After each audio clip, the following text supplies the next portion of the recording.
자, 오늘은 골로새서 1장 24절부터 29절의 말씀으로 그리스도의 남은 고난을 채운다는 것은 이라는 제목으로 하나님의 말씀을 증거하겠습니다. 사도 바울이 골로새서 1장의 전반부에서 골로새 교회 성도들에게 특별히 강조했던 것은 그리스도의 우월성이었습니다. 예수님만이 가장 높으시다는 것입니다. 그리스도의 우월성. 왜 사도 바울은 이 사실을 가장 전면에 다루어야 했습니까? 골로새 교회의 성도들에게 교회의 기초이자 머리가 오직 예수 그리스도뿐이라는 사실을 확실하게 심어주기 위해서였습니다. 이 사실은 절대로 흔들려서는 안 되는 교회의 기초 반석입니다. 이 기초가 흔들리면 교회는 위험에 처하게 됩니다. 교회가 예수 그리스도를 교회의 머리로서 가장 높은 자리에 모시지 않을 때, 그리고 교회가 예수님의 충분하심을 실제적으로 믿지 않을 때 우리는 이단들의 속임수에 넘어갈 여지를 주게 됩니다. 우리 성도들은 구원에 있어서 오직 예수님만으로 충분하고 예수님의 완전하신 공로 외에는 그 어떤 것도 더할 것이 없다는 이 사실을 확실히 믿어야 합니다. 그렇지 않으면 이단들은 그 빈틈을 비집고 들어와서 은연중에 예수님의 자리에 자꾸 다른 것들을 집어넣습니다. 골로새 교회에 침투한 이단들도 같은 방식이었습니다. 이 이단들은 초기 영지주의의 형태를 띈 이단들이었습니다. 영지주의라는 것은 딱 한마디로 정의하기가 어려울 만큼 모든 이교적인 사상이 혼합된 이단 종파입니다. 고대 신화, 철학, 유대교 신비주의, 점성술, 이러한 것들을 아주 지저분하게 뒤섞은 마귀적인 사상입니다. 당시에는 아직 이 영지주의가 본격적으로 태동하기 전이었지만 그럼에도 그 씨앗은 이미 오래전부터 여러 이방 문화권에서 존재했습니다. 그들은 예수님의 성육신을 부정했습니다. 그리고 예수님을 유일한 구속주로서 인정하지 않았습니다. 또한 그들은 성경보다는 내면의 음성을 더 추구하고 환상이나 명상과 같은 이러한 신비스러운 것들을 추구했습니다. 그리고 또 인간이 구원을 받기 위해서는 특별하고 은밀한 지식을 소유해야 한다고 주장했습니다. 그 이단들은 교회 안에도 교묘하게 비집고 들어왔습니다. 그래서 그리스도인들로 하여금 예수님께서 이루신 그 속죄를 바라보게 하기보다는, 그 속죄 사역에 주목하게 하기보다는 그 외에 더 비밀스럽고 은밀한 지식이 있다고 성도들을 꿰어냈습니다. 그리고 그 비밀은 아주 특별한 소수에게만 전해지는 것이라고 주장했습니다. 마귀는 항상 이런 전략을 씁니다. 하나님께서 성경을 통해서 주신 이 단순하고 분명하고 명백한 진리는 뭔가 부족한 것처럼 또는 아주 수준이 낮은 것처럼 깎아내리고 대신에 더 신비스럽고 뭔가 높은 단계의 체험이 존재하는 것처럼 꼬드깁니다.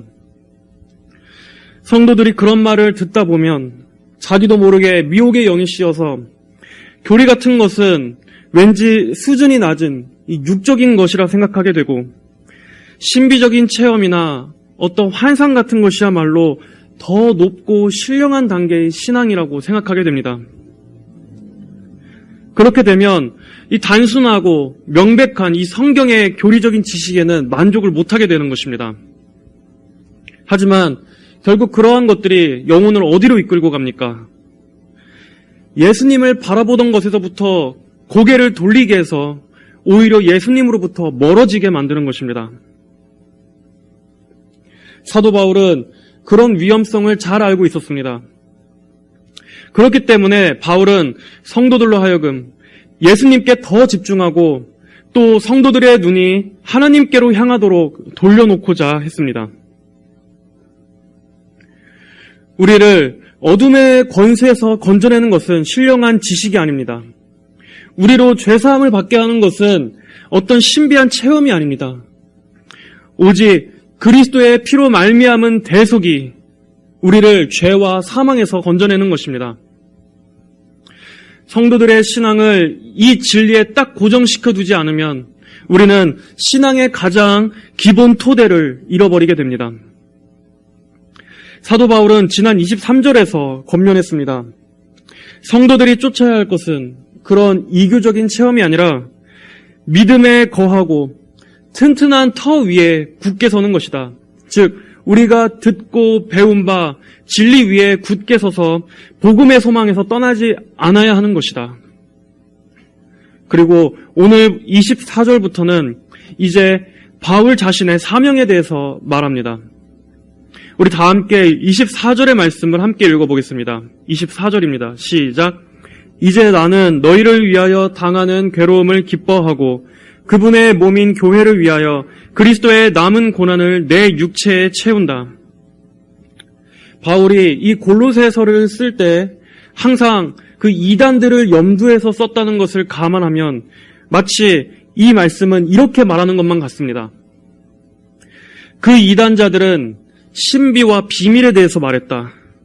그렇다면 나는 그들의 이교적인 그 신비보다도 더 영광스럽고 더 풍성한 신비, 비밀을 말해주겠다.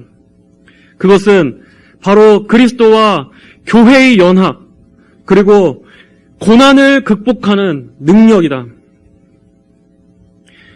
이단들은 늘상 입으로는 신앙의 높은 단계, 수준 높은 영적 생활 같은 이러한 것들을 강조했습니다. 자신들만 신령한 비밀을 알고 있다고 뽐냈습니다. 하지만 그들은 경건의 모양만 주절거릴 뿐 실제적인 경건의 능력은 없었습니다. 그럼 그들에 대항해서 오늘 본문에서 바울이 가장 먼저 말하는 것은 무엇입니까? 바로 고난입니다. 이단들을 이기기 위해서 그보다 더 신령한 신비 체험을 말하는 것이 아닙니다. 바울 자신이 본 환상을 말하고자 했던 것도 아닙니다. 오히려 바울은 고난을 말합니다. 고난을 말함으로써 감히 그들은 이해하지도 못할 더 큰 신비를 말하고자 합니다. 그리고 성도들이 진정으로 알아야 할 비밀이 무엇인지, 성도들이 진정으로 영광스럽게 여겨야 할 그 신비가 무엇인지를 가르쳐 주려고 합니다. 바울이 이 골로새서를 썼던 장소는 로마의 감옥 안이었습니다. 그는 이 서신서를 왕궁에서 쓴 것도 아니었고 또 교회의 지도자로서 편하게 대접받으면서 모든 것이 풍족한 가운데 쓴 것도 아니었습니다. 그는 복음을 전하는 것으로 인해서 감옥에 갇히게 된 상태에서 이 편지를 쓴 것입니다. 하지만 바울은 이런 고난 때문에 낙심하고 있지 않습니다. 오히려 이 고난을 통해서 기뻐하고 있습니다. 힘을 얻고 있습니다. 자랑하고 있습니다. 무엇 때문입니까? 어떻게 바울은 이 고난 중에도 기뻐한다고 표현할 수 있었습니까? 그가 받고 있는 이 고난은 인간 바울 한 사람으로서 겪고 있는 고난이 아니었기 때문입니다. 그 고난은 하나님의 더 크고 깊은 목적을 이루는 고난이었습니다.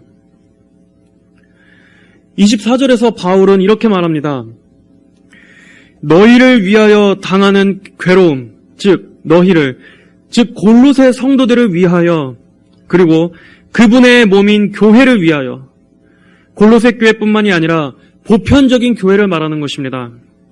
바울 시대의 당시 교회뿐만 아니라 바울이 죽은 이후에 생겨나게 될 전 세계적인 모든 교회들을 위하여 받는 고난이라고 말하고 있습니다.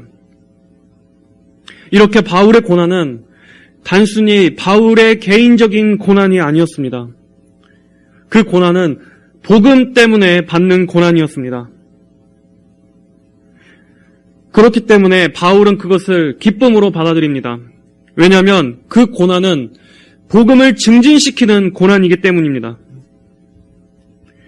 바울이 고난 가운데 기뻐할 수 있었던 것은 자신이 받는 고난으로 인해서 오히려 복음이 더욱더 널리 퍼지게 되고 그것이 궁극적으로 교회와 성도들에게 유익이 될 것임을 믿었기 때문입니다.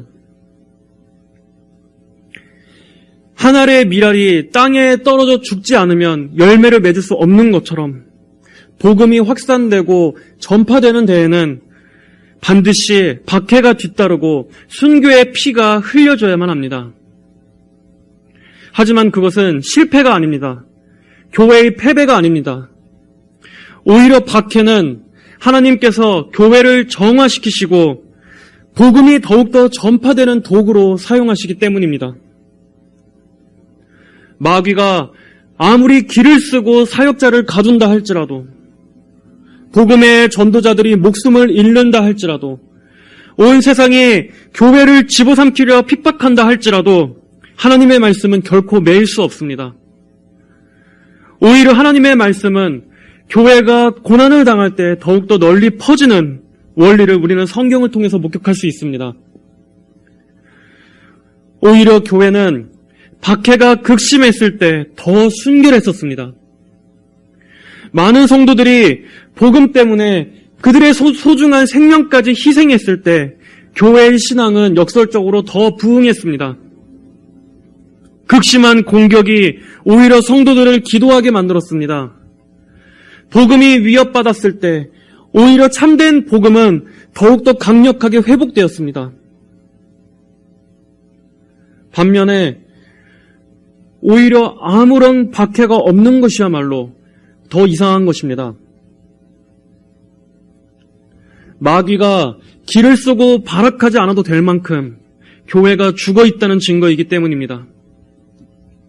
교회가 편안히 잠을 자고 있어서 영적으로 차갑게 죽어 있어서 마귀가 그 어떤 위협도 느끼지 않을 때 교회는 그 어떤 박해도 회방도 핍박도 받을 일이 없습니다. 그런 점에서 바울이 받고 있는 이 고난은 오히려 교회를 살게 하는 것이었습니다. 또한 바울이 받고 있는 이 고난은 아무런 목적이 없는 고난이 아니었다는 사실을 우리는 알아야 합니다. 그 고난은 그리스도와 함께 받는 고난이었습니다. 교회와 성도들을 대표해서 받는 고난이었습니다. 예수님께서도 우리 교회를 위해서 그분의 몸을 내어주셨던 것처럼 우리 교회 역시도 예수님을 위해서 고난을 받는 것은 당연한 것입니다. 바울은 여기서 그리스도의 남은 고난을 내 육체에 채운다라고 말합니다. 여기서 그리스도의 남은 고난이라고 해서 마치 예수님께서 당하신 고난이 무언가 부족하기 때문에 우리가 나머지 부분을 마저 채워야 하는 것처럼 이해해서는 안 됩니다. 예수님의 고난은 우리의 구원을 이루시는데 차고 넘치는 고난이었습니다. 예수님의 고난은 채워진 고난입니다. 거기에는 결코 그 어떤 것도 더할 것이 없습니다. 다만 이 말은 복음을 전파하는 중에 있어서 우리가 필연적으로 겪게 되는 고난을 그리스도의 남은 고난이라고 말하는 것입니다. 그리고 이 고난을 감당하는 것은 사도 바울과 같은 복음 전도자, 사역자들 뿐만 아니라 오늘날의 모든 그리스도인들에게까지도 남겨져 있는 의무입니다. 예수님께서는 지상명령이라고 불리는 이 위대한 사명을 모든 시대의 교회와 성도들에게 남겨주셨습니다.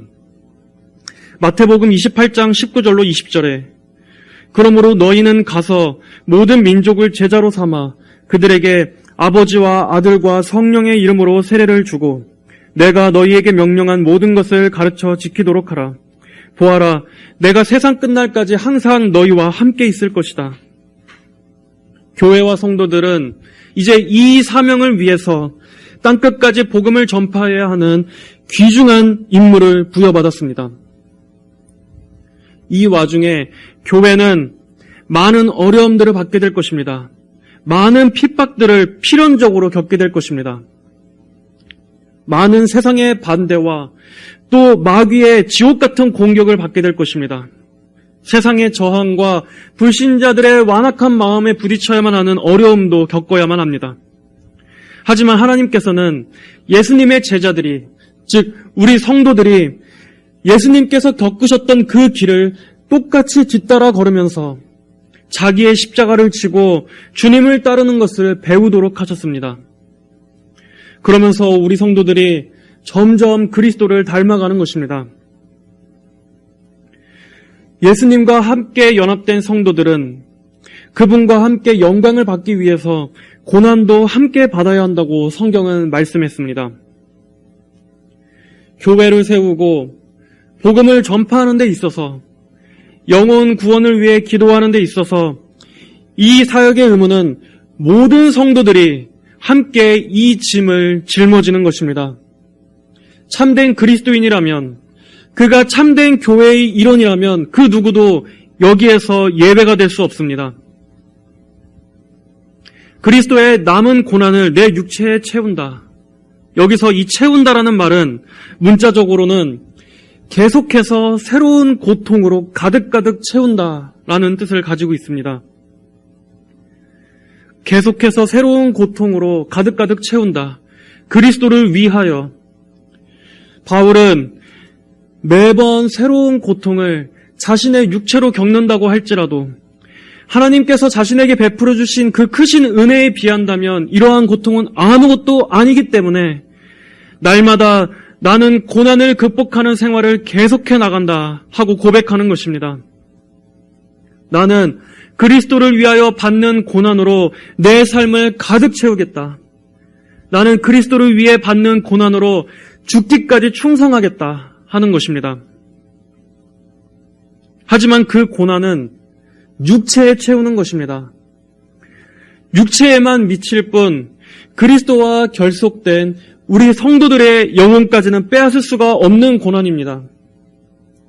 예수님께서는 말씀하셨습니다. 내가 너희에게 어두운 데서 말하는 것을 너희는 빛 가운데서 말하여라. 또 너희가 귓속말로 듣는 것을 지붕 위에서 선포하여라. 몸은 죽여도 영혼은 죽일 수 없는 자들을 두려워하지 마라.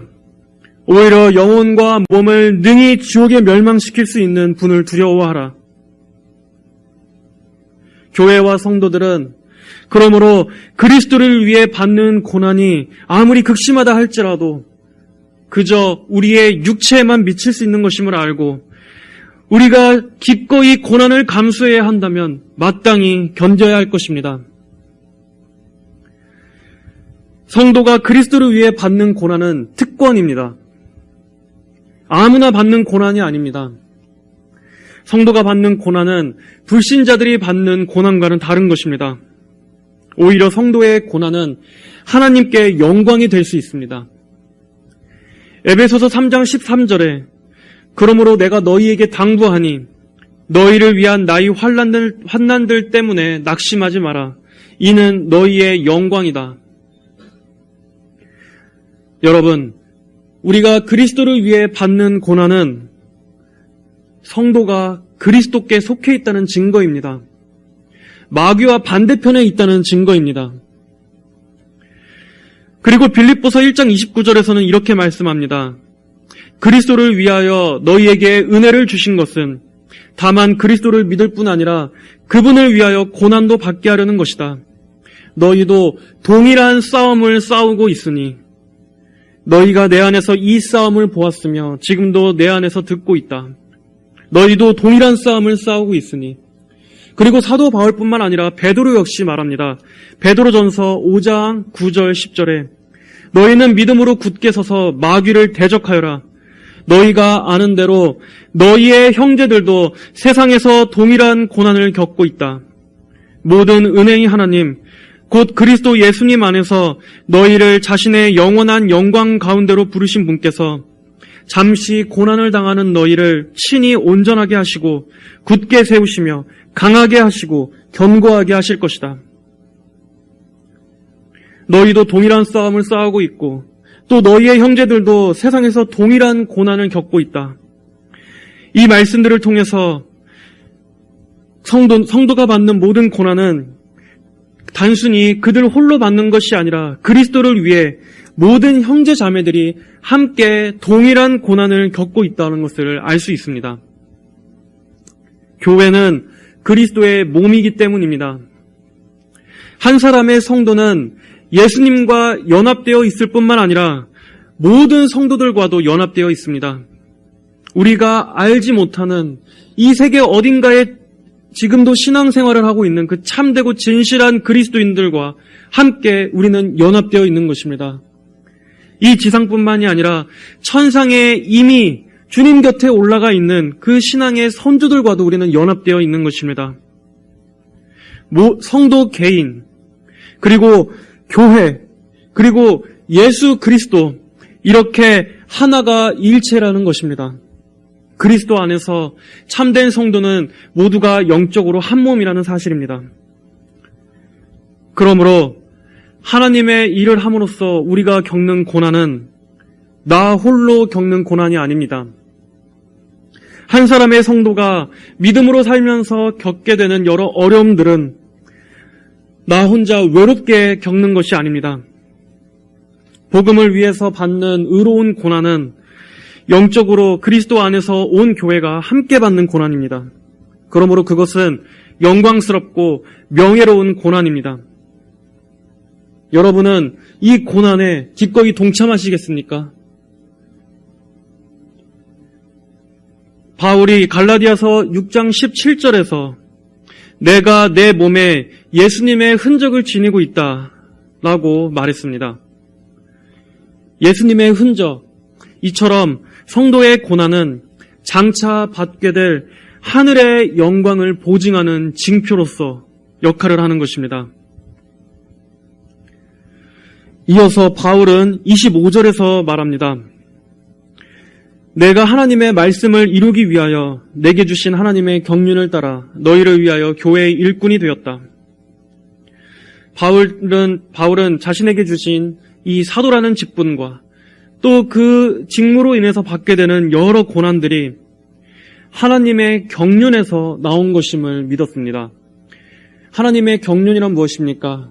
하나님의 통치와 하나님의 섭리를 말하는 것입니다. 이 세상 역사와 모든 성도들의 운명을 경영하시는 하나님의 통치와 주권을 말하는 것입니다. 이 25절의 말씀은 비록 바울 자신의 고백이기는 하지만 바울에게만 해당하는 것이 아닙니다. 비록 이제는 이 사도라는 직분은 존재하지 않습니다. 사도시대 이후로 사도는 끝난 것입니다. 하지만 그럼에도 우리 성도들 역시 구원받은 이후에는 이제는 교회를 위한 일꾼이 되어야 합니다. 교회의 일꾼이라고 해서 단순히 몸으로 충성 봉사하고 열심히 몸으로 헌신하고 때우라는 말이 아닙니다. 복음도 모르고 그리스도의 영광도 모르고 하나님을 향한 사랑도 없는데 억지로 교회를 위해서 수고하고 힘쓰라고 강요하고 있는 것이 아닙니다. 오늘날의 시대의 풍조는 어떻습니까? 교회 안에 성도라고 할지라도 다들 개인주의적이고 또 이기주의적입니다. 자신에게 어떠한 실제적인 유익이 떨어지지 않는다면 교회를 위해서 희생하거나 헌신하는 것은 기피합니다. 하지만 성도는 그래서는 안 됩니다. 진정으로 그가 거듭난 성도라면 이제 그의 1차적인 관심사는 교회와 신앙이 되어야 합니다. 성도의 신분은 무엇입니까? 성도의 신분은 하나님 나라의 확장과 또 교회를 세우는 이 특별한 사명을 부여받은 신분입니다. 주님의 몸된 교회를 섬기고 또 복음 전파의 확산을 위해서 힘써 기도하고 하나님 나라를 위해 사는 것, 이것이 참 성도의 의무인 것입니다. 여러분은 여러분의 삶의 중심의 무게를 어디에 더 두고 있습니까? 여러분의 직장 생활이 여러분의 삶의 전부입니까? 여러분의 개인 여가 생활이 여러분의 삶의 중심입니까? 여러분의 삶의 사이클이 여러분 개인의 삶을 위해서 돌아가고 있습니까? 여러분의 마음에서 하나님 나라의 일들과 교회를 위한 관심과 염려는 얼마나 큰 자리를 차지하고 있습니까? 우리는 이 세상을 건설하기 위해서 부름받은 것이 아닙니다. 우리는 주님의 몸을 세우기 위해서 부름받은 자들입니다. 자신이 성도라고 말하면서, 내가 기독교인이라고 말하면서 교회에 대해서는 아무런 관심이 없고 그저 관람객, 방청객처럼 신앙생활을 하는 사람들이 많습니다. 하지만 그 사람은 예수님과는 아무런 관련이 없는 사람입니다. 그리스도께서 나는 너를 모른다라고 말할 사람들입니다. 그리스도인이 무슨 뜻입니까? 그리스도인, 그리스도께 속해 있고 그리스도를 따르며 그리스도를 위해 사는 사람이 그리스도인입니다. 그렇다면 그리스도인은 그리스도의 몸된 교회를 사랑할 수밖에 없습니다. 하나님의 말씀이 널리 전파돼서 많은 영혼이 구원받기를 갈망할 수밖에 없습니다. 그리고 그 일을 위해서라면 자기 자신의 작은 수고라 할지라도, 작은 헌신이라 할지라도 하나님 나라의 영광스러운 위대한 일의 확장을 위해서 함께 조력하고자 하는 마음이 그 안에 있습니다. 비록 자신에게 어떠한 특출한 은사도 없고 재능도 없고 특별한 것이 없다고 할지라도 그가 하나님의 영광을 진정으로 소원한다면 누구라도 교회의 지극히 가장 작은 자라 할지라도 주님의 몸을 위해서 무언가 할 수 있는 일이, 섬길 수 있는 일이 있다는 것입니다. 하나님께서는 각 성도들에게 저마다 교회를 섬기게 하는 각자의 계획을 가지고 계십니다. 교회를 위해서 거창한 섬김도 아니어도 좋습니다. 그저 기도하는 것이 가장 큰 도움이자 큰 힘과 능력이 되는 것입니다. 교회를 사랑하고 주님의 몸에게 마음이 향해 가 있는 것, 이것은 성도라면 마땅히 가져야 하는 마음인 것입니다. 이어서 보겠습니다. 26절, 모든 시대와 세대로부터 감추어져 왔던 비밀이 이제는 그분의 성도들에게 드러났다. 바울은 오래전부터 감추어져 왔던 그 비밀이 마침내 드러나게 되었다고 말하고 있습니다. 이 비밀이 무엇입니까?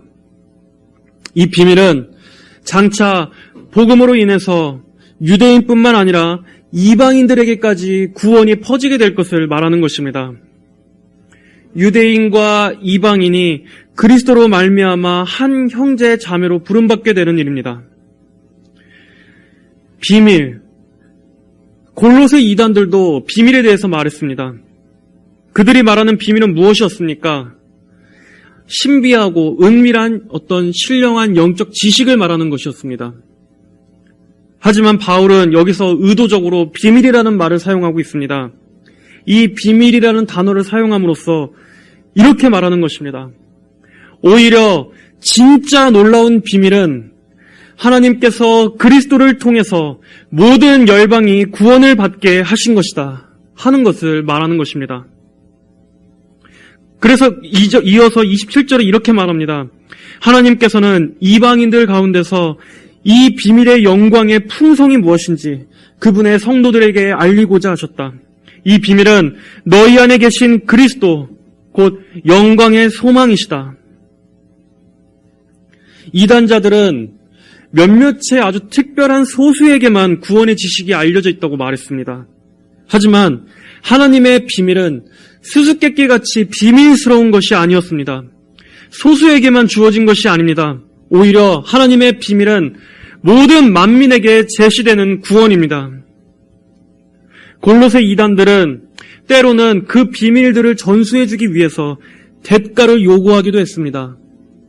금전적인 대가를 통해서, 또 금전적인 거래를 통해서 어떤 특별한 계층만이 아주 비밀스럽게 그 지식을 공유하고는 했습니다. 하지만 우리 하나님의 그 영광스러운 비밀은 그렇지 않습니다. 이 비밀은 너희 안에 계신 그리스도, 곧 영광의 소망이시다. 이 비밀은 우리의 죄를 사하시기 위해서 십자가에 달려 죽으시고 부활하신 바로 예수 그리스도이십니다. 그리고 누구라도 이 그리스도를 찾는 자는 구원을 얻을 수 있습니다. 몇몇에게만 주어진 은밀하고 비밀스럽고 숨겨져 있는 지식이 아닙니다. 유대인이나 이방인이나 할 것 없이 모든 계층을 막론하고 누구에게도 열려있는 바로 그러한 구원의 빛입니다. 누구라도 이 영광의 풍성함 안으로 들어올 수 있는 것입니다. 여기서 말씀하는 이 영광의 풍성함이란 흘러넘치는 풍부함을 말합니다. 생명의 부요함이 흘러넘치도록 가득한 상태를 말하는 것입니다. 골로새 이단들이 말하는 그 비밀은 이러한 생명을 주지 못합니다. 거기에는 그 어떠한 빛도 영광도 없습니다. 오히려 사람을 어둠의 권세 아래 그대로 머물게 하고 계속해서 어둠에 사로잡히게 합니다. 하지만 하나님의 비밀, 곧 그리스도의 영광의 구원은 우리 인간을 어둠에서 건져냅니다. 소망이 없고 메마르고 강팍한 영혼들이 물된 동산과 같이 풍성한 생명으로 살아나게 하는 비밀입니다. 자신들 안에만 꽁꽁 비밀을 감싸둬서 감추어두는 것이 아니라 오히려 이 풍성함은 자신뿐만 아니라 다른 영혼의 유익을 위해서, 교회의 공공의 이익을 위해서 기꺼이 희생하게 만들어줍니다. 예수님과 연합하여 예수님을 위해서 기꺼이 고난도 감수할 수 있는 놀라운 능력을 바랍니다. 이것이 더 큰 신비입니다. 그리고 이 그리스도께서 성도 안에 거하고 계신다고 말하고 있습니다. 너희 안에 계신 그리스도, 곧 영광의 소망. 구약에서 광야를 걷던 이스라엘의 진영 위에 그들 위에 하나님의 임재가 항상 머물렀던 것처럼 그리스도의 영광스러운 임재는 오늘날 항상 성도들 가운데 그리고 성도들 개개인의 그 심령 가장 가까이에 함께 거하십니다. 예수님께서는 언제나 성도들을 떠나지 않고 영원히 여러분과 함께 계시는 분이십니다. 그리고 마침내 성도들을 영광의 소망으로 이끌어 가실 것입니다. 예수님께서는 장차 우리들이 누리게 될 그 영광스러운 미래를 약속하시고 그곳까지 우리를 확실히 인도해 주실 것입니다. 장차 우리는 하늘의 유업을 상속받게 될 것입니다. 영광의 상태에 이르게 될 것입니다. 우리가 비록 이 땅에서는 피로하고 피곤하고 비천한 이 육신의 몸을 입고 있지만 주님의 그 구속의 날이 완전하게 임하게 될 때는 우리는 부활의 몸을 입고 영생을 누리게 될 것입니다. 그러므로 장래에 나타날 이 확실한 영광에 비한다면 현재 우리가 받는 이러한 작은 고난들 따위는 능히 견뎌낼 수 있습니다. 이 땅의 삶은 잠깐입니다. 이것은 분명합니다. 이 땅에서의 그 어떤 고난도 절대 영원한 고난이란 없습니다. 하지만 이 땅의 그러한 고난들에 비해서 우리가 장차 맞이하게 될 이 천국의 복락은 비교할 수 없이 영원하고 크고 중한 것입니다. 그리고 바로 그 영광을 생각할 때 우리 성도는 어려움도 인내하고 소망으로 이겨낼 수 있는 것입니다. 이단자들이 말했던 그 지식이 고난을 이기게 해줄 수 있습니까? 그들이 말했던 그 신비한 체험들이 그들에게 장차 궁극적인 소망을 약속해 줄 수 있습니까? 그들의 그 신령한 지식이 과연 그들을 영원한 생명으로 이끌 수 있는 것입니까? 하지만 하나님의 비밀이신 그리스도, 우리에게도 역시 우리 안에 주어진 이 그리스도께서는 우리에게 확신과 영광의 소망을 가득 부어주시는 분입니다. 그러므로 우리는 이 약속을 안심하고 믿을 수 있습니다. 실제적으로 믿을 수 있습니다. 그리고 날마다 예수님으로 인해서 그 풍성하신 능력과 생명을 공급받을 수 있습니다. 이것이야말로 살아있는 신비, 더 영광스럽고 능력 있는 신비입니다. 예수님께서는 이렇게 성도 안에 거하시면서 계속해서 그분의 일을 행하십니다. 갈라디아서 4장 19절은 이렇게 말씀합니다. 나의 자녀들아, 나는 그리스도의 형상이 너희 안에 이루어지기까지 다시 너희를 해산하는 고통을 겪는다. 또 에베소서 4장 24절은 말씀합니다. 하나님을 따라 진리의 의와 거룩함으로 지으심을 받은 새 사람을 입어라. 예수님께서는 성도들 안에 거하시면서 성도들이 그리스도의 형상을 이루어 가도록 인도하십니다. 예수님께서 우리 안에, 그리고 우리가 예수님 안에 있으면서 점차 우리는 예수님 안에서 온전한 형상으로 지어져 가고 예수님을 닮아가게 되는 것입니다. 성도가 이 땅에서 예수님과 함께 고난을 받고 그분을 닮아감으로써 우리 안에 있던 세상은 점점 벗겨져 갑니다. 고난을 통해서 성화가 이루어져 갑니다. 교회는 앞으로 풀물불을, 아주 뜨거운 풀물불을 통과하게 되겠지만 그럼에도 교회는 결국 승리하게 될 것입니다. 그리고 마침내 우리도 하늘로 올라가서 그리스도와 함께 영광을 누리게 될 것입니다. 요한일서 3장 2절의 말씀입니다. 사랑하는 자들아, 이제 우리는 하나님의 자녀이다.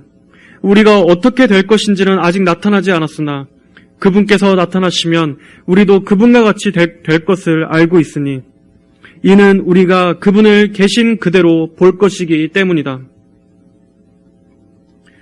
우리에게도 이 소망이 확실히 있어야 합니다. 이 소망이 여러분 안에도 있습니까?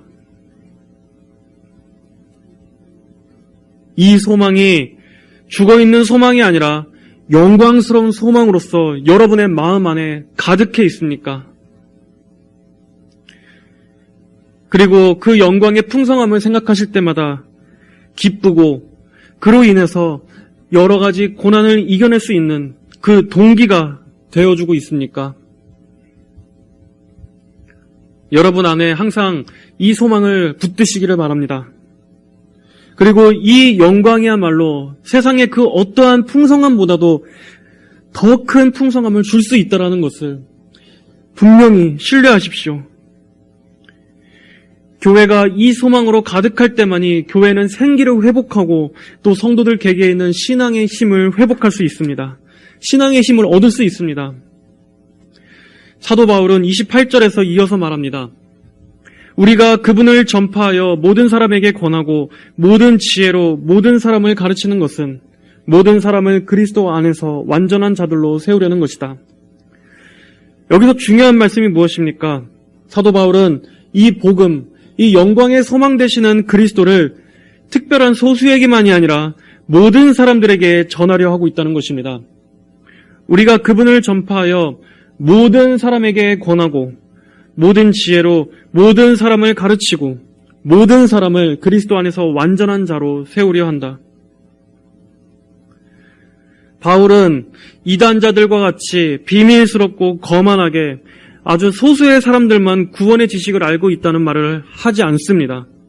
오히려 참된 진리는 아무것도 거리낄 것이 없습니다.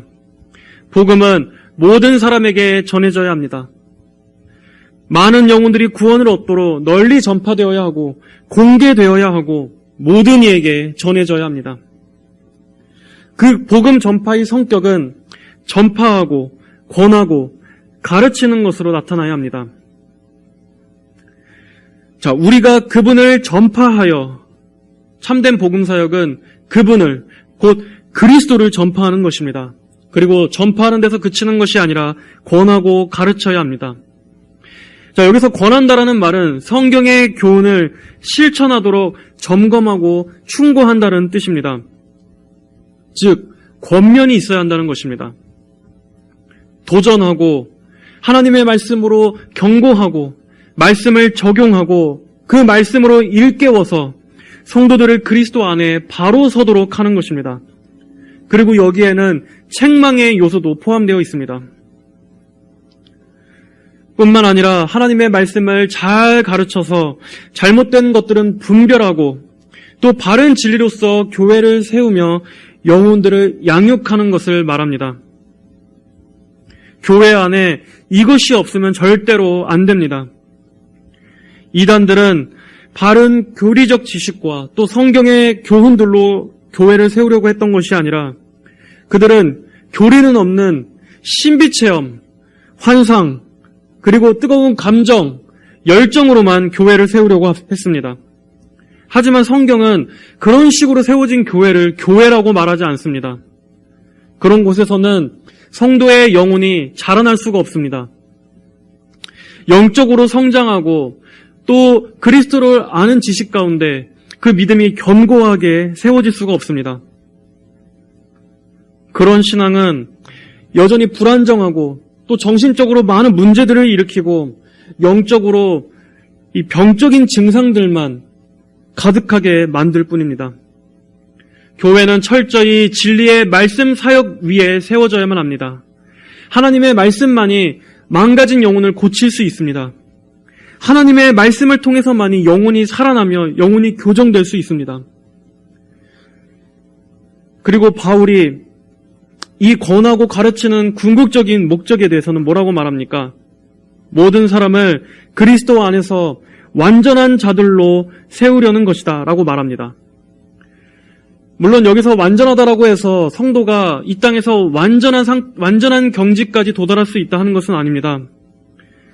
하지만 이렇게 성경의 가르침과 말씀을 듣고 배우면서 성도는 자라나게 되고 영적으로나 지적으로나 또 감정적으로 더 온전해지게 됩니다. 이렇게 주님 오실 때까지 이 성도는 비록 처음에는 어리숙하고 미숙하고 성도로서 좌충우돌 많은 실수와 죄를 범하지만 점차 하나님의 말씀의 교훈 아래에서 다듬어져서 마침내 점점 주님을 맞아갈 준비가 되어져 가는 것입니다. 이것이야말로 바른 신앙의 열매입니다. 교회가 진정으로 항상 이 목적을 향해서 가야 하는 것입니다. 자, 이제 마지막 29절을 살펴보겠습니다. 이 일을 위하여 나도 내 속에서 능력으로 역사하시는 분의 역사를 따라 힘써 수고하고 있다. 바울은 이 모든 목적을 위해서 힘쓰고 있다고 말하고 있습니다. 이 힘써 수고한다라는 이 단어를 풀어보면 피로하여 지친다 라는 말과 싸우고 있다, 분투하고 있다 라는 말이 같이 합쳐진 단어입니다. 바울 역시도 이 목적을 위해서 힘쓰고 수고하고 애를 쓰며 교회를 위해서 많은 것을 감수하고 있다는 뜻입니다. 그러나 바울 자신의 힘으로 하는 것이 아닙니다. 뭐라고 말하고 있습니까? 나도 내 속에서 능력으로 역사하시는 분의 역사를 따라. 바울이 아무리 대단한 사도라고 할지라도 그의 인간적인 능력으로는 아무것도 할 수 없었습니다. 바울 역시도 예수님의 능력을 의지해야만 했습니다. 이 말씀은 복음을 전하는 사역자들 뿐만 아니라 하루하루를 믿음으로 살아가는 우리 모든 성도 여러분들에게도 힘을 주는 말씀입니다. 그리스도께서는 성도가 하나님의 뜻대로 살아가고자 힘쓸 때 성도 안에서 하나님의 영광을 위해 살도록 원동력이 되어주시는 분이십니다. 여러분의 힘의 근원은 어디에 있습니까? 예수님에게 있습니다. 물론 이것은 감정적인 것이 아닙니다. 마치 예수님께서 어떤 황홀경을 주셔서 항상 나를 기쁨 속에서만 살게 한다 그런 말이 아닙니다. 바울 역시도 예수님의 능력을 힘입고 있지만 여기서 여전히 자신은 힘쓰고 수고하고 있다라고 말하고 있습니다. 나는 아무런 힘도 쓰지 않고 수고도 하지 않은 채 편안하고 형통한 가운데 있다라고 말하지 않고 있습니다. 하지만 그럼에도 성도 안에 계시는 그리스도께서 우리가 믿음으로 살아가며 하나님의 뜻 가운데 감당해야 하는 모든 것들 가운데 힘을 주실 것입니다. 바울은 빌립보서 4장 13절에서 그 유명한 말씀을 통해서 이렇게 선포했습니다. 내게 능력 주시는 분 안에서 내가 모든 것을 할 수 있다. 내게 능력 주시는 자 안에서 내가 모든 것을 할 수 있다. 이 말씀은 예수님의 능력으로 사업에 성공할 수 있다. 예수님의 능력으로 시험에 붙을 수 있다 하는 말씀이 아닙니다. 오히려 그 바로 윗구절에서는 어떻게 말씀하는지 아십니까?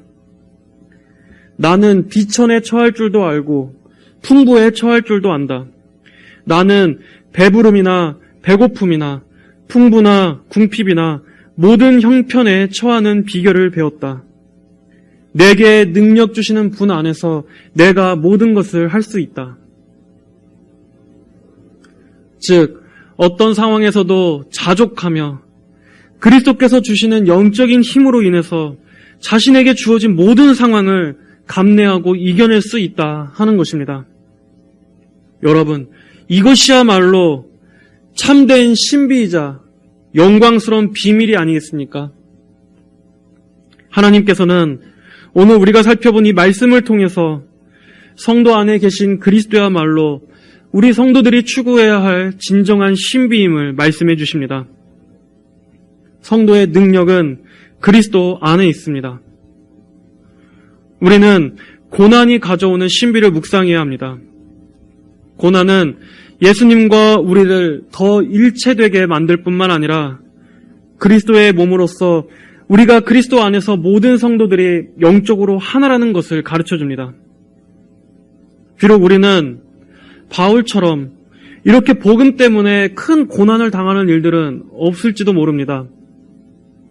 그렇기 때문에 오늘의 이 말씀이 감흥이 덜할지도 모릅니다.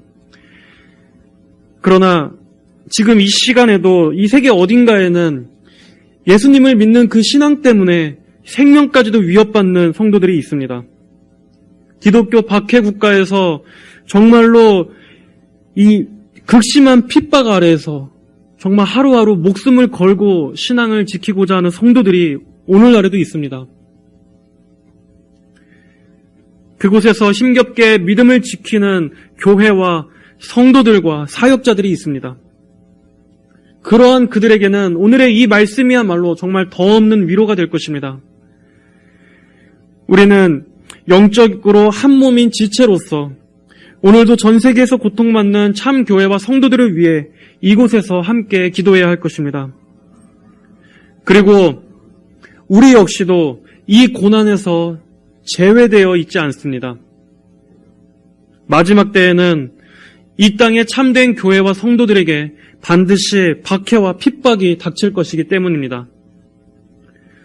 예수님께서는 누구든지 나를 따라오려거든 자기를 부인하고 자기 십자가를 지고 나를 따르도록 하라 라고 말씀하셨습니다.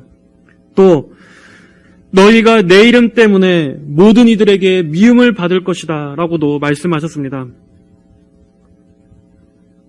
우리가 장래에 우리에게 닥쳐올 우리가 믿음과 또 예수님에 대한 그 고백 앞에서 설령 우리의 목숨을 위협받는다고 할지라도 그때 여러분은 기억하십시오. 여러분에게 닥친 그 고난은 여러분 개인의 고난이 아니라 하나님을 위한 고난임을 생각하십시오. 오늘의 이 말씀을 잊지 마시고 오히려 그 고난이 그리스도와의 연합에 대해서 체험적으로 배우게 된다는 것을 기억하시기를 바랍니다. 오히려 우리는 우리의 삶에 복음 때문에 받는 고난이 아무것도 없다는 것을 부끄러워해야 할 것입니다. 그리스도의 남은 고난을 채우는 것을 배우기 위해서는 우리가 어떻게 해야 하겠습니까? 바로 복음을 전하는 것입니다. 예수님을 알지 못하는 영혼들에게 복음을 전하는 것입니다. 우리의 체면과 우리의 자존심과 또 우리가 욕먹고 거절당하는 것을 기꺼이 감수하더라도 예수님께서 십자가에 나타내신 그 하나님의 무한하신 사랑과 그리스도의 피와 죄가 가져올 무서운 형벌과 또 십자가에서 이루신 예수님의 완전하신 대속의 은혜와 이러한 생명의 복음을 우리가 전함으로써 예수님께서 걸어가셨던 제자들이 걸어갔던 그 고난의 짐을 우리 역시도 같이 짊어지는 것입니다. 베드로전서 2장 21절의 말씀입니다. 너희가 이것을 위하여 부르심을 받았으니 이는 그리스도께서도 너희를 위하여 고난을 받으시고 너희에게 본을 끼쳐 그분의 발자취를 따르게 하셨기 때문이다. 우리는 너무나도 우리 개인의 안위만을 위해서 신앙생활을 하고 있지는 않습니까? 우리 자신의 일에만 몰두하느라 이 성도로서의 가장 중요한 사명을 망각하고 알면서도 그저 하루하루 우리의 생활에만 매몰돼서 살아가고 있지는 않습니까? 불신자들에게 복음을 전해주시고 영혼 구원을 위해서 기꺼이 고난을 감수하시는 우리 모두가 되기를 바랍니다. 그 능력을 예수님께서 주실 것입니다. 예수님께서 우리의 심령 안에 영광의 소망으로 가득하게 해주신다면 우리는 그때는 복음을 전하지 않고는 견딜 수 없을 것입니다. 그리고 그로 인해서 우리는 예수님의 흔적을 많이 지니게 될 것입니다. 너희가 그리스도의 이름으로 모욕을 당하면 너희는 복 있는 자들이니 이는 영광의 영, 곧 하나님의 영이 너희 위에 머물러 계시기 때문이다. 예수님을 위해서 핍박을 받을 때 우리는 예수님과의 친밀한 연합을 더 누리게 될 것이고 고난당하신 그리스도와 더 깊은 교제를 나누게 될 것입니다. 그리고 그럴 때 우리는 이 말씀을 비로소 진정으로 체험하게 될 것입니다. 그러한 마음을 하나님께서 오늘날 풍성히 부어주셔서 우리 교회의 모든 성도들이 주님을 향한 그 충성을 새롭게 갱신하고 우리 모두가 함께 그리스도의 몸된 교회를 세우는데 자신을 헌신할 수 있게 되기를 주님의 이름으로 간절히 축복합니다. 다 함께 기도하겠습니다. 하나님 아버지 감사합니다.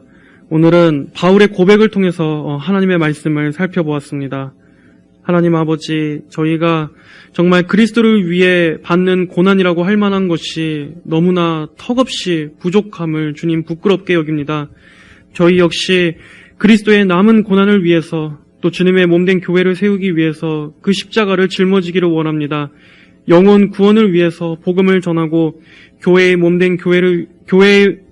그리스도의 몸된 교회를 위해서 힘써 수고하고 애쓰는 저희 모두가 다 되게 하여 주시옵소서. 저희들의 심령에 영혼 구령을 향한 불타는 소원을 회복시켜 주시옵소서. 그리스도를 위해서 담대하게 하나님 나라를 위해 살아갈 수 있도록 저희 모든 성도들 성령의 충만함을 부어 주시옵소서. 감사드리며 살아계신 우리 주 예수님의 이름으로 기도드립니다. 아멘.